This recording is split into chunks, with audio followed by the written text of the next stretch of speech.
Hi friends, welcome to our channel. ఈ రోజు recipe వచ్చేసి పల్లి నువ్వుల చిక్కీ తయారు చేయబోతున్నానండి. సో చాలా సింపుల్ గా, చాలా టేస్టీగా, మా బాబుకి చాలా ఇష్టం అండి. పల్లీలు తెచ్చేస్తే లడ్డూస్ అయినా, నువ్వుల చిక్కీస్ అయినా, సో ఇలాంటివన్నీ మా బాబుకి చాలా ఇష్టము. సో లడ్డూస్ అయిపోగానే వెంటనే ఇవి చేస్తూ ఉంటాను అనమాట. నేను మీ అందరితో ఆల్రెడీ షేర్ చేస్తానండి, మా పిల్లలు చాలా ఇష్టంగా తింటారని. ఈ రోజు రెసిపీ వచ్చేసి పల్లి నువ్వుల చిక్కీ తయారు చేయబోతున్నాను. So let's start the video. అయితే స్టవ్ ఆన్ చేసేసి ప్యాన్ పెట్టేసానండి. సో తర్వాత నేను 1 కప్పు పల్లీలు వేగించుకుంటున్నాను. ఈ పల్లీలు బాగా క్రిస్పీగా వేగించుకోవాలండి. ఇలా మందంగా ఉన్న ప్యాన్ పెడితే మనకు పల్లీలు బాగా వేగుతాయి అన్నమాట. సో మధ్య మధ్యలో కలుపుకుంటూనే ఉండాలి, లేదంటే ఒకవైపు మాడిపోతాయండి. క్రిస్పీగా వచ్చేంత వరకు ఫ్రై చేసుకొని చూపిస్తాను. చూస్తున్నారు కదా, పల్లీలు బాగా ఫ్రై అయిపోయినాయి. సో ఇప్పుడు ఇలా వేగించుకున్న పల్లీలని ఒక ప్లేట్లోకి తీసుకొని పక్కన పెట్టుకోవాలి.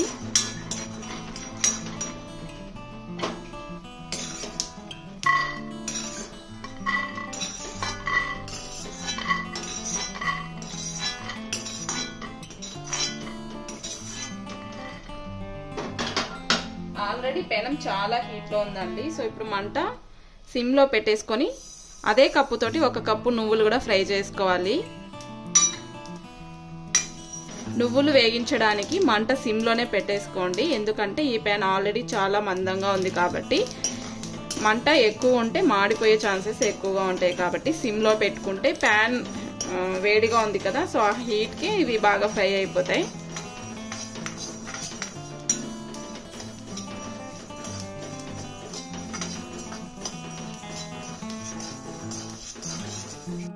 నువ్వులు బాగా ఫ్రై అయితే మంచి స్మెల్ వస్తుందండి. సో ఇలా నువ్వులు కూడా బాగా ఉబ్బినట్లు కనిపిస్తుంది.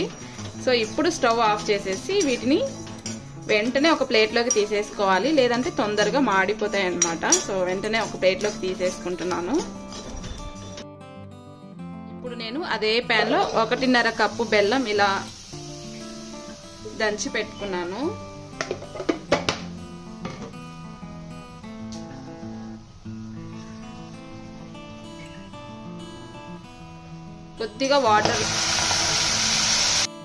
కొద్దిగా వాటర్ వేసి పాకం అనేది రెడీ చేసుకోవాలండి. కొంచెం వాటర్ వేస్తే పాకం తొందరగా వస్తుందన్నమాట. సో ఎక్కువ వాటర్ లేకుండా కొద్దిగా వాటర్ వేసుకోండి.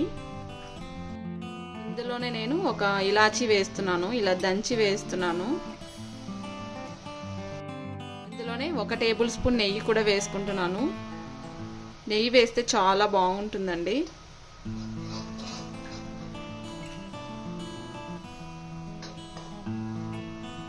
ఇది మంచి తీగ పాకం వచ్చేంత వరకు పాకం అనేది రెడీ చేసుకోవాలి. ఈలోపు పల్లీలకి పొట్టు తీసి పక్కన పెట్టుకోవాలి.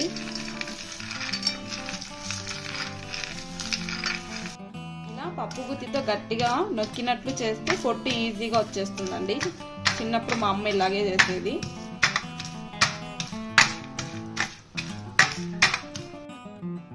ఇప్పుడు పాకం ఎంతవరకు వచ్చిందో ఒకసారి చెక్ చేసుకోవాలండి. ఇంకా మనకు సిమ్లో పెట్టుకొని వేడి చేసుకుంటే ఇంకా 5 మినిట్స్ టైం పడుతుంది.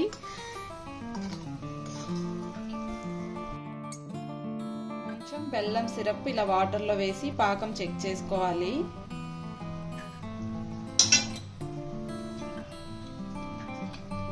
ఇలా మనం వాటర్లో వేసినప్పుడు ఇలా రౌండ్ షేప్ వచ్చి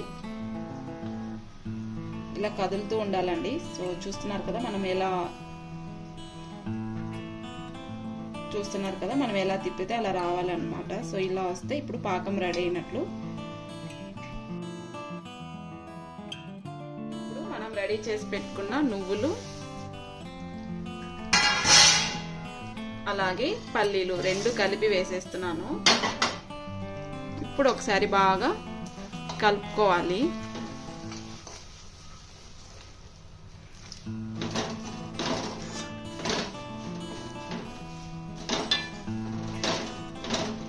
ఇలా కలిపిన తర్వాత మొత్తం కూడా దగ్గరకు పడేంత వరకు ఇలా కలిపేసుకోవాలండి.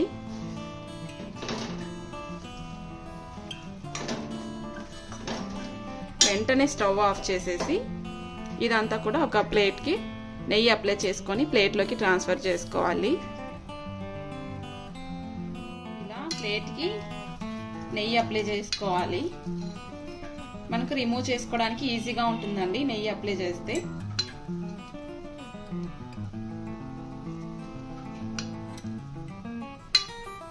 ఇప్పుడు మొత్తం ఈ ప్లేట్లోకి ట్రాన్స్ఫర్ చేసుకోవాలి.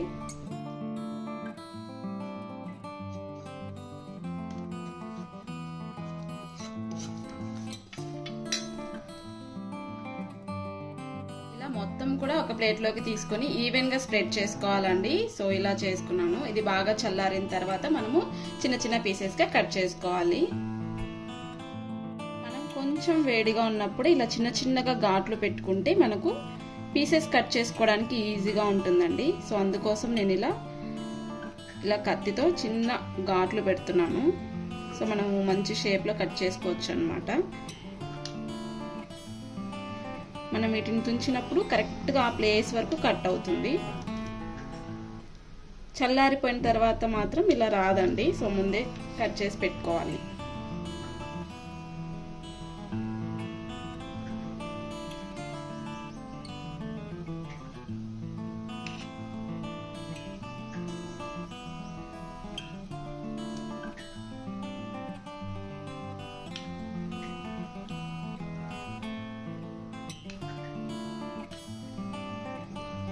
ఇలా నైఫ్తో మంచిగా ఘాట్లు పెట్టుకుంటే ఆ షేప్ వరకు మనము ఈజీగా కట్ చేసుకోవచ్చు. సో బాగా చల్లారడానికి మనకి ఇది ఒక 15 మినిట్స్ అయినా టైం పడుతుంది. 15 మినిట్స్ తర్వాత చూద్దాం. అంతేనండి, 15 నిమిషాలు చల్లారిన తర్వాత సో ఇలా నైఫ్తో ఇలా తీస్తే ఒక్కొక్కటిగా పీసెస్ అనేది కట్ చేసుకోవచ్చు అనమాట. సో చూస్తున్నారు కదా, చాలా ఈజీగా రిమూవ్ అయిపోయింది. సో ఇది మిడిల్లోకి కట్ అయిపోయిందండి. ఇలా అన్నీ కూడా రిమూవ్ చేసేసుకొని పీసెస్ మనము ఘాట్లు పెట్టాం కదా అక్కడ వరకు పీసెస్ లాగా కట్ చేసుకొని ఒక ప్లేట్లోకి తీసేసుకోవాలి.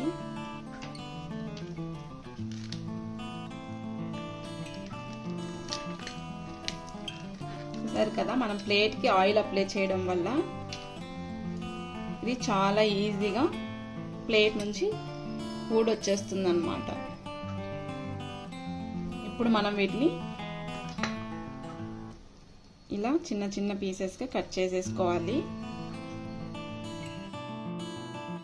ఇలా కట్ చేసుకొని ఒక ఎయిర్టైట్ కంటైనర్లో స్టోర్ చేసుకుంటే 10 డేస్ వరకు స్టోర్ చేసుకోవచ్చండి. సో చాలా అంటే చాలా బాగున్నాయి అన్నమాట. సో మీరు కూడా ఈ ప్రాసెస్లో తప్పకుండా ట్రై చేసి చూడండి.